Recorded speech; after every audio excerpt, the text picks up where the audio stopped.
আর এবার একটু নজর রাখি আমরা জগদ্ধাত্রী প্রতিমার নিরঞ্জনের দিকে। চন্দননগর, ভদ্রেশ্বর, সেখানেই মাতৃ প্রতিমা নিরঞ্জন চলছে। প্রত্যেকটি ঘাটে ঘাটে অসংখ্য মানুষের ভিড়। দর্শনার্থীরা তারা ইতিমধ্যেই সেখানে ভিড় জমিয়েছেন। অপূর্ব আলোকসজ্জা আর তারই সঙ্গে প্রতিমা নিরঞ্জনের সেই শোভাযাত্রা।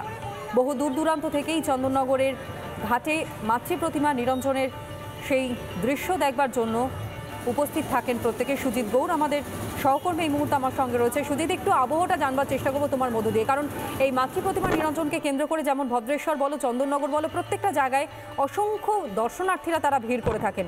সেই ভিড় কি ইতিমধ্যেই শুরু হয়ে গিয়েছে? কি দেখতে পাচ্ছ?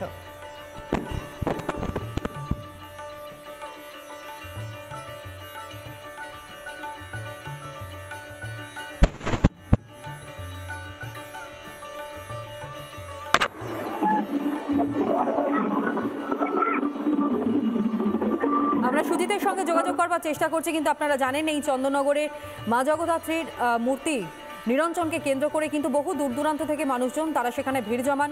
এবং সর্বোপরি সেখানকার যে ঐতিহ্য রয়েছে যে প্রত্যেকটি মণ্ডপ থেকেই মাতৃ প্রতিমাকে নিরঞ্জনের জন্য নির্দিষ্ট একটি পথ রয়েছে, সেই পথেই প্রতিমা নিরঞ্জনের শোভাযাত্রা ধীরে ধীরে এগিয়ে যায় এবং নির্দিষ্ট একটি ঘাট এবং সেই ঘাটেই মাতৃ প্রতিমা নিরঞ্জন করা হয়। এই মাতৃ প্রতিমা নিরঞ্জনকে কেন্দ্র করেই অসংখ্য যেমন পুলিশ আধিকারিকরা তাদেরকে মোতায়েন করা হয়, কঠোর নিরাপত্তা থাকে। সুজিত এই মুহূর্তে আমাদের সঙ্গে রয়েছে, আমরা যোগাযোগ করতে পেরেছি। সুজিত, এই মুহূর্তের আবহাওয়া কি রয়েছে?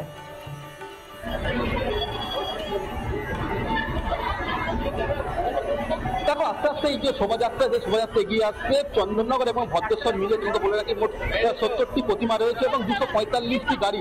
সেই গাড়ি করেই প্রায় 9 কিলোমিটার পথ অতিক্রম করে এই যে জগদ্ধাত্রী রয়েছে সেই জগদ্ধাত্রী কিন্তু নিরঞ্জন হবে। তখন তোমাকে একটু ছবি প্রথমে দেখতেই পাচ্ছ কি অপূর্ব যে জগদ্ধাত্রীর যে প্রতিমার যে মুখ, সেই মুখ দেখতে পাচ্ছ। এবং আস্তে আস্তে দর্শনার্থীরা সেটাও কিন্তু আস্তে আস্তে বাড়ছে। আমি একটুখানি যদি সামনের দিকে এগোই, এখান থেকে ঘাট খুব একটা দূরে নয়, কিন্তু এই যে জিটি রোড বরাবর তোমার যদি চোখ যায় দেখতে পাবে শুধু মানুষের মাথা। কারণ চন্দননগর মানে একটা জগদ্ধাত্রী পুজোর যে ঐতিহ্য সেটা কিন্তু বহন করে রয়েছে। চন্দননগরের যে জগদ্ধাত্রী পুজো সেটা কিন্তু বিশ্বের কাছে বিখ্যাত। তোমাকে শুধু এখানে চন্দননগর শুধু যদি বলি প্রতিমা, সেটা কিন্তু ভুল বলা হবে।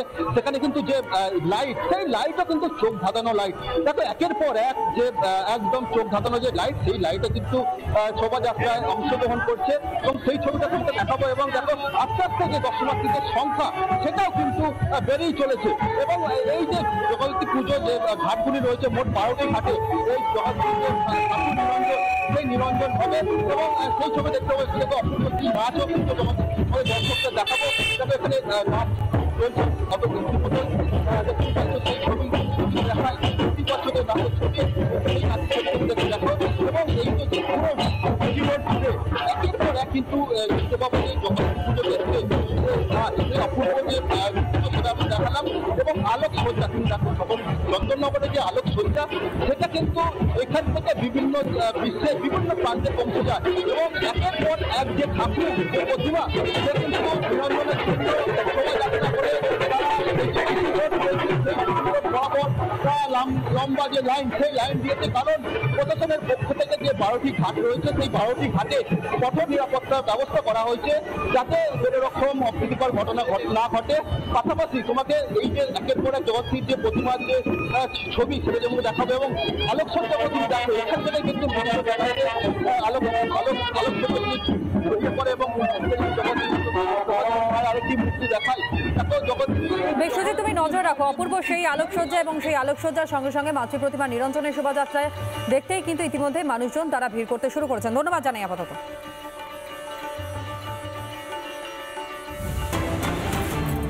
নানা ধরনের কন্টেন্ট দেখার জন্য লাইক করুন, শেয়ার করুন আমাদের ফেসবুক পেজ, সাবস্ক্রাইব করুন আমাদের ইউটিউব চ্যানেল।